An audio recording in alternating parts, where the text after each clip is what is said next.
룻기 1장 6절에서 14절까지 말씀입니다. 그 여인이 모압 지방에서 여호와께서 자기 백성을 돌보시사 그들에게 양식을 주셨다함을 듣고 이에 두 며느리와 함께 일어나 모압 지방에서 돌아오려 하여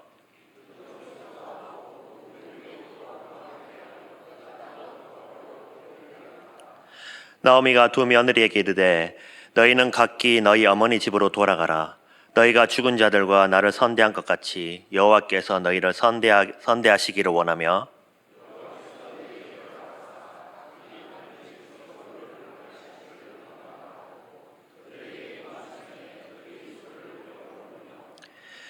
나오미에게 이르되 아니니이다. 우리는 어머니와 함께 어머니의 백성에게도 돌아가겠나이다 하는지라.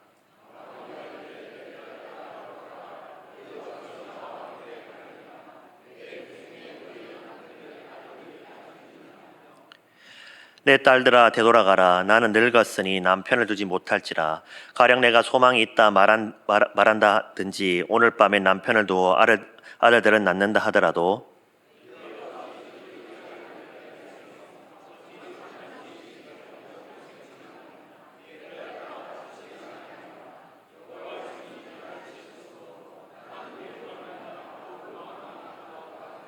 함께 보겠습니다. 그들이 소리를 높여 다시 울더니 오르바는 그의 시어머니에게 입맞추되 룻은 그를 붙쫓았더라. 아멘. 톨스토이 우화에 기록된 이야기입니다.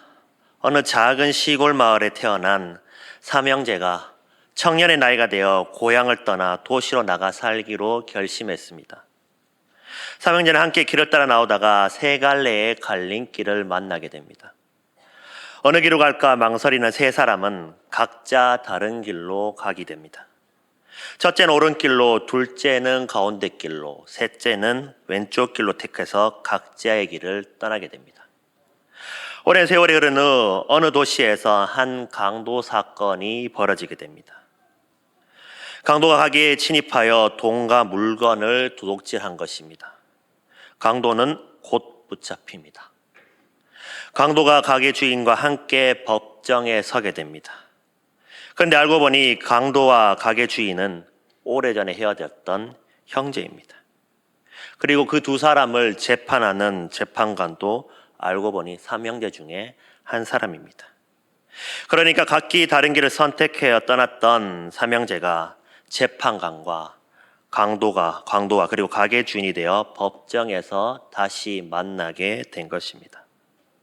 그렇다면 이 세 사람은 왜 이렇게 인생이 달라졌을까요? 재수가 없었을까요? 아니면 행운이 따라주지 않았을까요?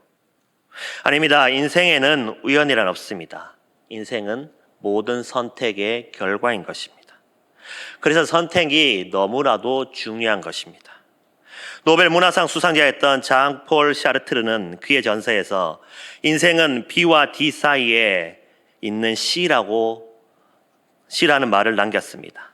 곧 인생이란 birth, 탄생과 death, 죽음 사이의 choice, 선택이라는 것입니다. 다시 말하면 우리는 이 땅에 태어난 후부터 이 땅을 떠나기까지 계속해서 무언가를 선택할 수밖에 없습니다. 우리 인생은 선택의 연속인 거죠. 학교, 직업, 배우자, 주거지 등을 우리는 선택해야 됩니다.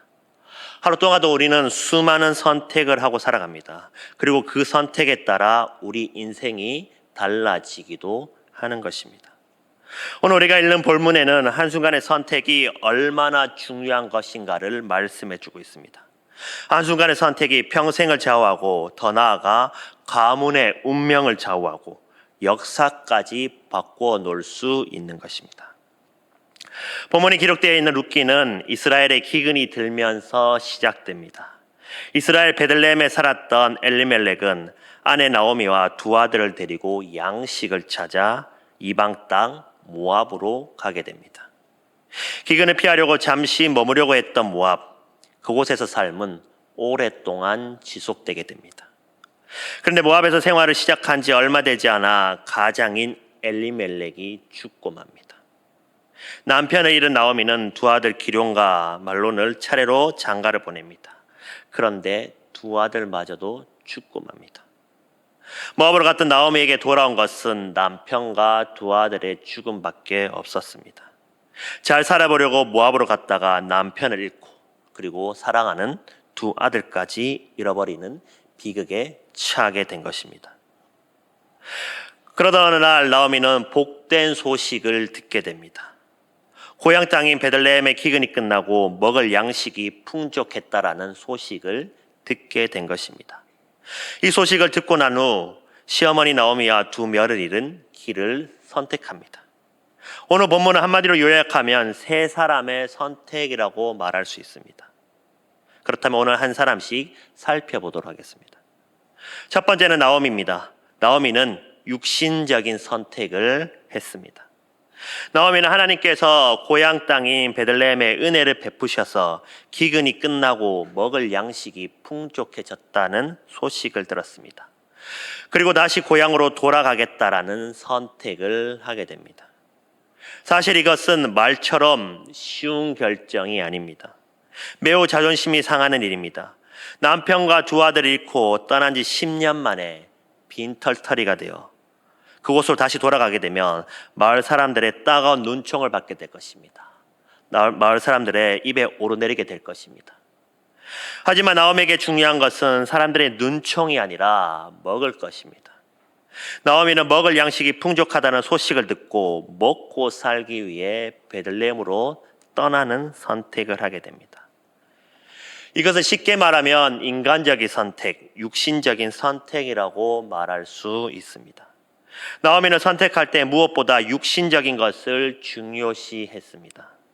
그래서 모압 땅을 떠나 베들레헴으로 다시 돌아갈 것을 결단한 것입니다. 또 나오미가 두 며느리에게 말한 내용을 보아도 그녀가 육신적인 것을 중요하게 생각하는 사람이라는 것을 우리는 잘 알 수 있습니다. 그녀는 두 며느리와 함께 유다 땅으로 돌아오는 길을 가다가 갑자기 두 며느리에게 말합니다. 8절과 9절 말씀을 제가 봉독하겠습니다. 나오미가 두 며느리에게 이르되 너희는 각기 너희 어머니 집으로 돌아가라. 너희가 죽은 자들과 나를 선대한 것 같이 여호와께서 너희를 선대하시기를 원하며 여호와께서 너희에게 허락하사 각기 남편의 집에서 위로를 받게 하시기를 원하노라. 그들에게 입맞춤에 그들이 소리를 높여 울며. 나오미의 이 선택 역시 인간적인 선택, 육신적인 선택입니다. 이 선택은 인간적으로 보면 아주 잘한 선택이라고 할 수 있습니다. 그러나 그녀의 선택은 영적으로 볼 때는 참으로 잘못된 선택인 것입니다. 15절에서 나오미가 또 이르되 보라 내 동서는 그의 백성과 그의 신들에게로 돌아가나니라고 말씀하고 있습니다. 이처럼 며느리를 과거의 우상 숭배 신앙으로 돌아가게 하려고 했기 때문입니다. 물론 저는 나오미가 두 며느리에게 육신의 행복을 위해 선택한 것 자체가 잘못되었다라고 말하는 것이 아닙니다. 인간적으로 볼 때 참으로 훌륭한 시어머니입니다. 육신적인 눈으로 볼 때 며느리들이 유대 땅에 가서 평생 과부로 사는 것보다 그냥 모압 땅에 눌러앉아 친구들과 함께 사는 것이 며느리에게는 더 바람직한 것이 분명할 것입니다. 그리고 그것이 육신적인 행복을 누릴 수 있는 비결입니다. 그러나 저는 나오미가 육신의 행복보다 훨씬 더 중요한 영혼의 행복에 대해서는 전혀 생각하지 않았다라는 것을 말씀드리는 것입니다. 나오미의 선택은 영혼의 행복을 도모하는 것과 아무런 상관이 없습니다. 꿩을 키우는 꿩 사육자들은 공중에 그물을 치지 않는 채 꿩을 기르는데도 꿩이 날아가지 않는다라고 합니다. 그 이유는 무엇일까요? 그물을 치지 않으면 다 날아가 도망쳐야 하는데 꿩들은 멀쩡한 날개를 갖고 있음에도 불구하고 하늘로 날아가기는커녕 날아가려는 시도조차 하지 않는다라고 합니다. 그 이유는 꿩들에게는 조그만 모자를 만들어 꿩의 눈을 살짝 가려 놓았기 때문입니다. 꿩은 아무리 튼튼한 날개를 갖고 있어도 하늘이 보이지 않으면 결코 날아오르지 않는다라고 합니다. 하늘이 펼쳐져 있는데도 날아갈 수 있는 튼튼한 날개가 있는데도 수백 마리의 꿩은 주인이 주는 모이나 주워 먹으면서 살만 찌우다가 결국은 음식점에 팔려가는 신세가 된다고 합니다. 우리 주위를 보면 꽁처럼 저 멀리 있는 것을 보지 못한 채 눈앞에 있는 것만 신경 쓰는 사람들을 우리는 참으로 많이 볼 수 있습니다. 창세기 13장에 나오는 롯이 바로 그런 사람이었습니다. 그는 육신적인 것을 기준 삼아 요단 동편의 물이 넉넉한 땅을 선택하게 됩니다. 그러나 아브라함은 달랐습니다. 조카 롯은 육신적인 선택을 하지만 아브라함은 영적인 선택을 합니다. 아브라함은 롯과 달리 눈에 보이지 않는 하나님께서 예비해 놓으신 축복의 땅을 선택하게 됩니다. 결국 육신적인 선택을 했던 롯은 이방인들의 포로에 붙잡혀버리고 물이 넉넉한 요단 동편에 있는 소돔과 고모라 땅은 불과 유황으로 타버리고 맙니다. 그러나 영적인 선택을 했던 아브라함은 믿음의 조상과 복의 근원이 되는 놀라운 은혜를 잊게 됩니다. 사랑하는 수정교회 성도 여러분, 선택할 때 아브라함의 조카 롯처럼 눈에 보이는 육신적인 것을 기준 삼지 말고 아브라함처럼 영적인 것을 기준 삼으시기를 바랍니다. 아브라함의 조카 롯이나 본문에 나오는 나오미처럼 육신적인 선택을 하지 않는 저와 수정교회 모든 성도 여러분 되시길 바랍니다. 두 번째는 오르바입니다. 오르바는 실용적인 선택을 했습니다. 신명기 25장에 의하면 남편이 죽으면 남편의 다른 형제가 형수를 아내로 맞이하도록 되어 있습니다. 여인들에게 별다른 사회적 보장이 없었던 때 하나님께서 일시적으로 허용하셨던 보호 방편입니다. 가문을 이을 수 있도록 하는 승계 방편이라고 할 수 있는 관습인 것입니다. 나오미는 두 아들을 다 잃었기 때문에 더 이상 아들이 남아있지 않습니다. 설령 나오미가 다시 결혼하여 아들들을 낳는다 할지라도 두 며느리가 그 아들들을 남편으로 맞이하기에는 너무나 오랜 시간이 필요합니다. 그것은 불가능한 일이라고 생각합니다. 그래서 두 며느리에게 고향이 모압 땅으로 돌아가라고 한 것입니다. 그러자 오르바가 어떻게 했습니까? 14절 말씀을 제가 봉독하겠습니다.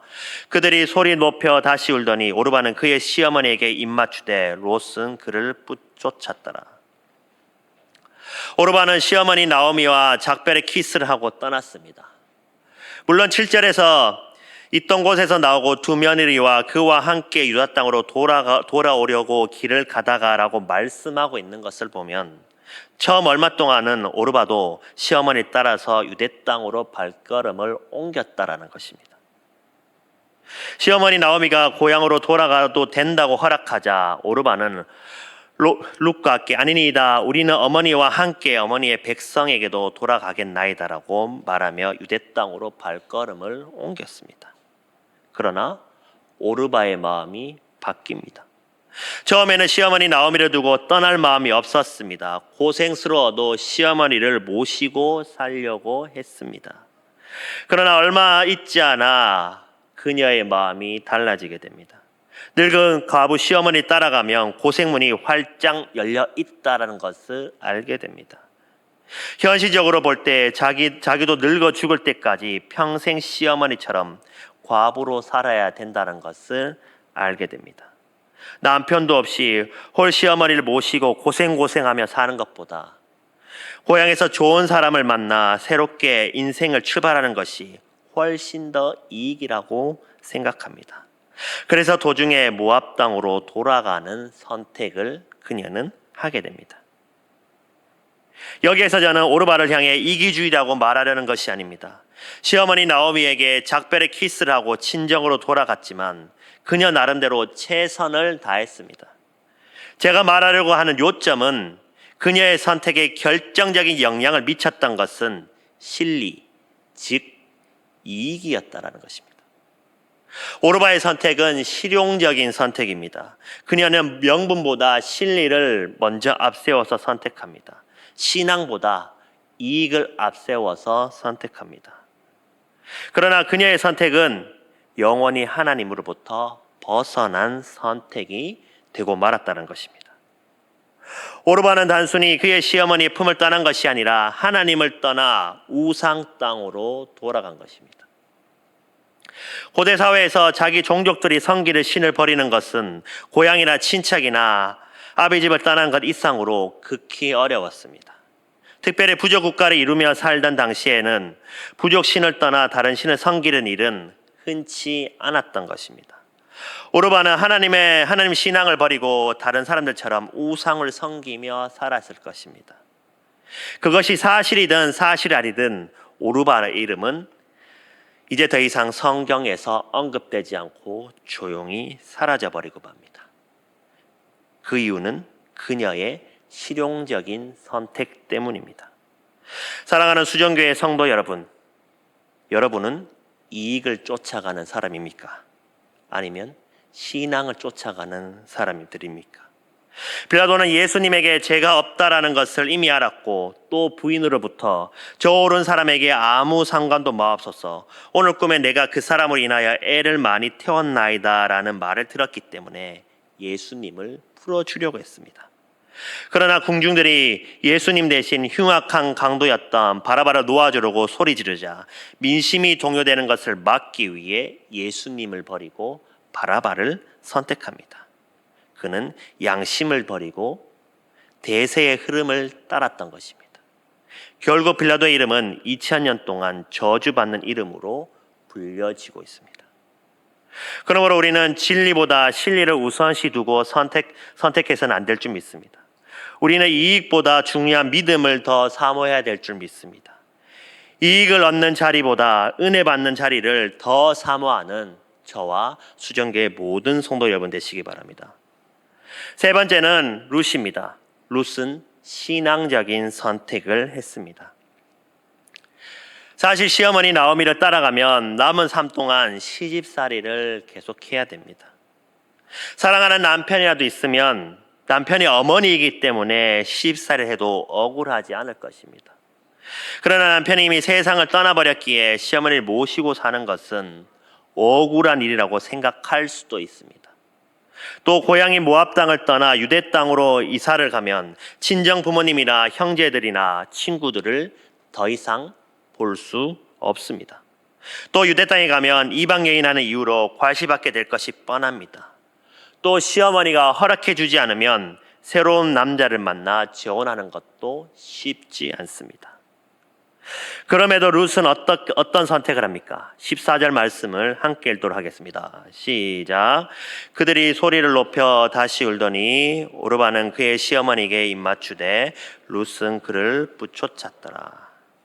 오르바는 시어머니 나오미와 작별 키스를 하고 떠났지만 룻은 시어머니 나오미를 붙여찼다라고 말씀하고 있습니다. 여기 붙여찼다라는 말씀을 NIV 영어 성경에서 보면 클라잉의 과거, 클렁으로 번역해 놓았습니다.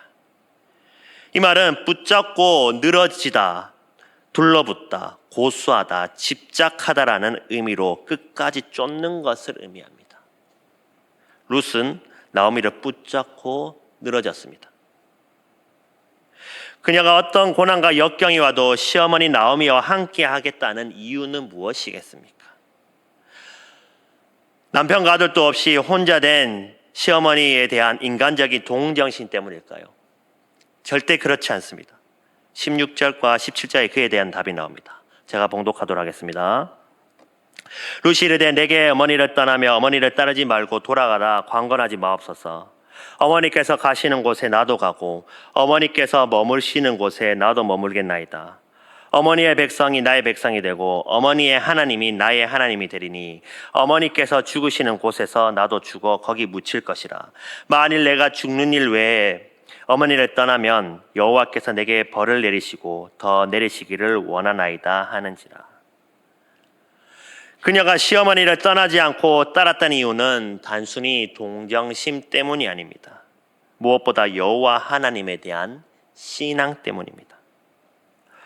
룻은 실용적인 선택을 했던 오르바와 달리 신앙적인 선택을 했습니다. 즉 이것이 나에게 이익이 될 것인가 손해가 될 것인가를 먼저 생각하기보다 이것이 하나님께서 원하시는 일인가 하나님께서 원하시지 않는 일인가를 더 먼저 생각했다는 것입니다. 룻의 선택은 신앙적인 선택입니다. 결국 신앙적인 선택을 했던 룻은 유대 땅 베들레헴에서 보아스를 만나 새로운 가정을 꾸리게 됩니다.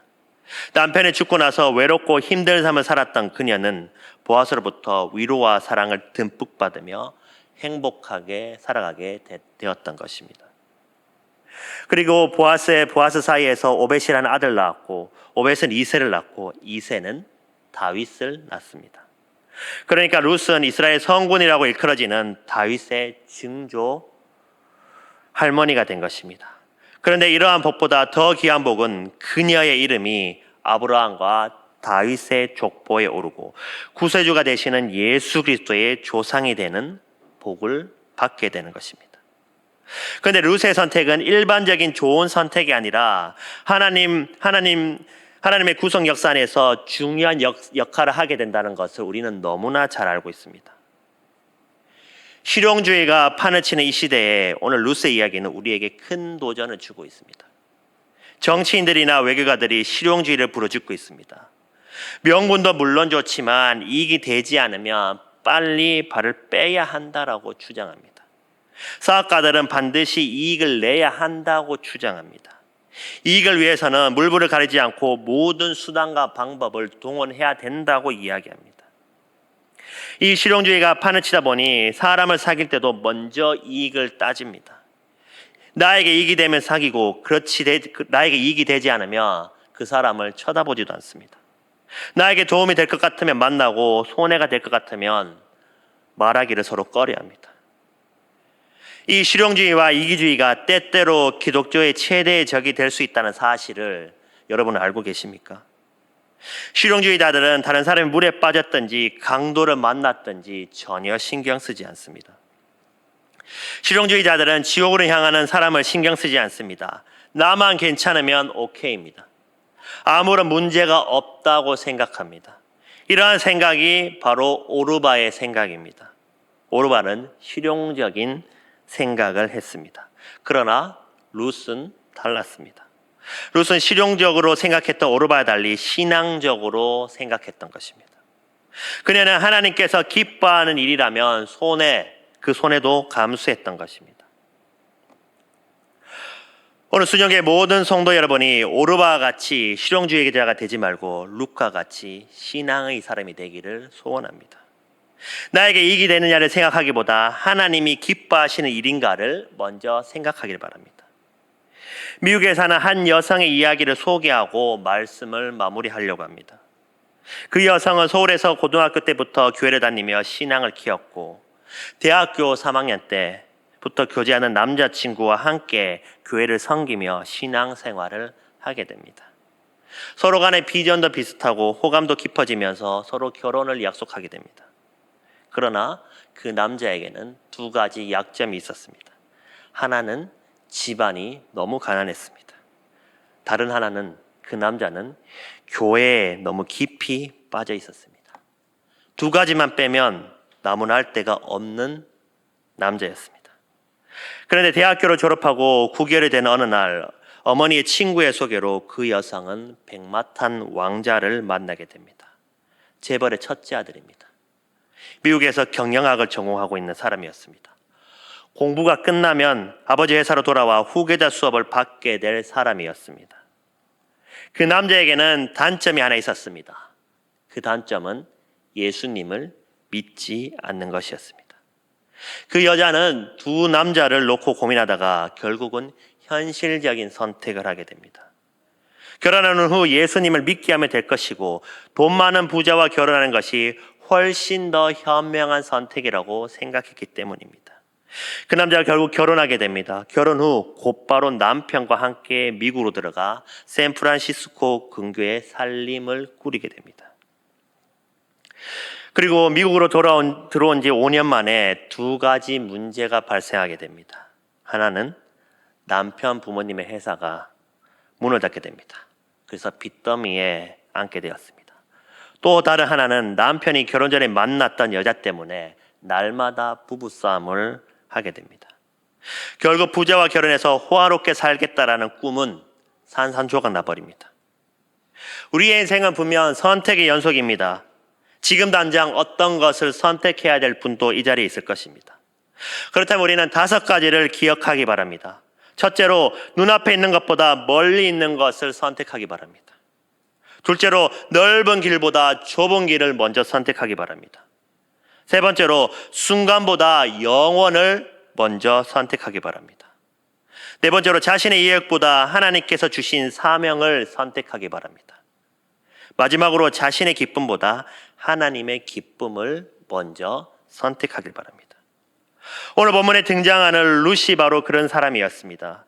룻은 육신적인 기준으로 선택했던 나오미, 실용적인 기준으로 선택했던 오르바와 달리 하나님의 뜻을 기준으로 신앙적인 선택을 했습니다. 그렇다면 여러분은 지금까지 어떤 선택을 하고 살아왔습니까? 지금은 어떤 선택을 하고 있습니까? 앞으로는 어떤 선택을 하실 것입니까? 롯은 신앙적인 선택으로 보아스를 만나 행복한 삶을 살았고 다윗의 증조 할머니가 되었고 메시아이신 예수님의 족보에 오르게 되었습니다. 오늘 우리는 신앙적인 기준으로 선택했던 룻을 기억해야 됩니다. 룻과 같이 눈앞에 보이는 것보다 멀리 있는 것을, 넓은 길보다 좁은 길을 자신의 기쁨보다 하나님의 기쁨으로 선택함으로 하나님을 기쁘시게 하고 더 나아가 하나님께 역사하시는 축복의 손길을 경험하는 저와 수정계의 모든 성도들이 되기를 주님의 이름으로 축복합니다.